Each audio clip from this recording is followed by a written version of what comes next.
Hello বন্ধুরা, আবার আজকে একটি নতুন ভিডিও নিয়ে চলে আসলাম তোমাদের সাথে।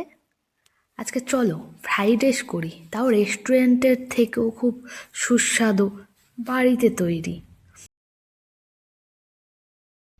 পরিমাণ মতন চাল নেওয়ার পর চাল ধোয়ার সময় খুব বেশি জোরে কচলাবেন না, এতে চাল ভেঙে যেতে পারে।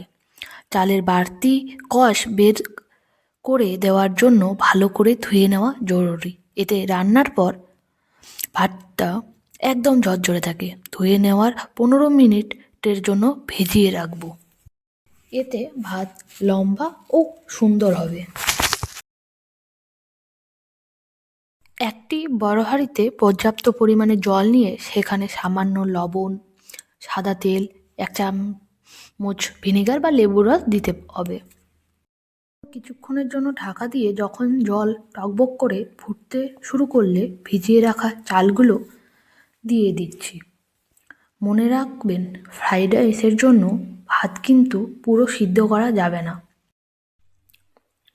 আমি এখানে যখন ঢাকা দিয়ে রেখে দেওয়ার পর আমি এখানে চালগুলোকে 80 থেকে 90% সিদ্ধ করে নেব। চালের মাঝখানে সামান্য শক্ত ভাব থাকলেই জল ছড়িয়ে নিতে হবে। এবার মূল ভাজার পালা।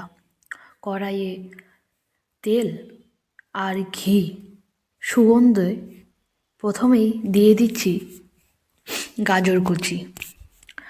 গাজরটা সেদ্ধ হতে একটু বেশি সময় নেয়, তাই এটা দিয়েই শুরু করছি।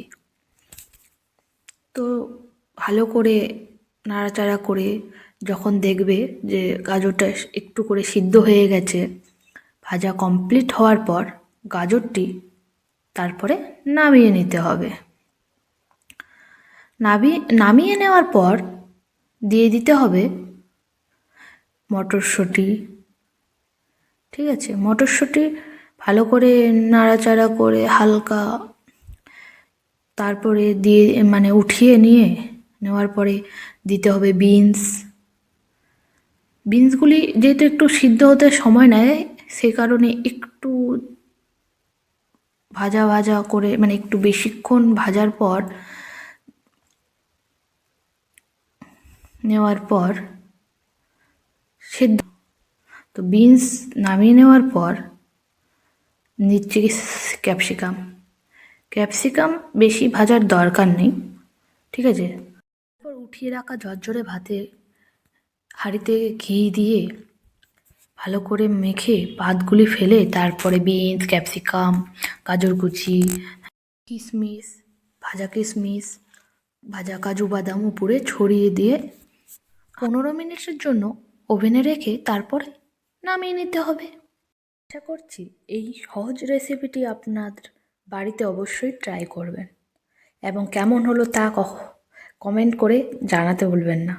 ভিডিওটি ভালো লাগলে একটি লাইক দিন এবং আপনার বন্ধুদের সাথে শেয়ার করুন। আর এমন সব মজাদার সহজ রেসিপি দেখতে চাইলে এখনই আমার চ্যানেলটি সাবস্ক্রাইব করে পাশে বেল আইকনটি প্রেস করে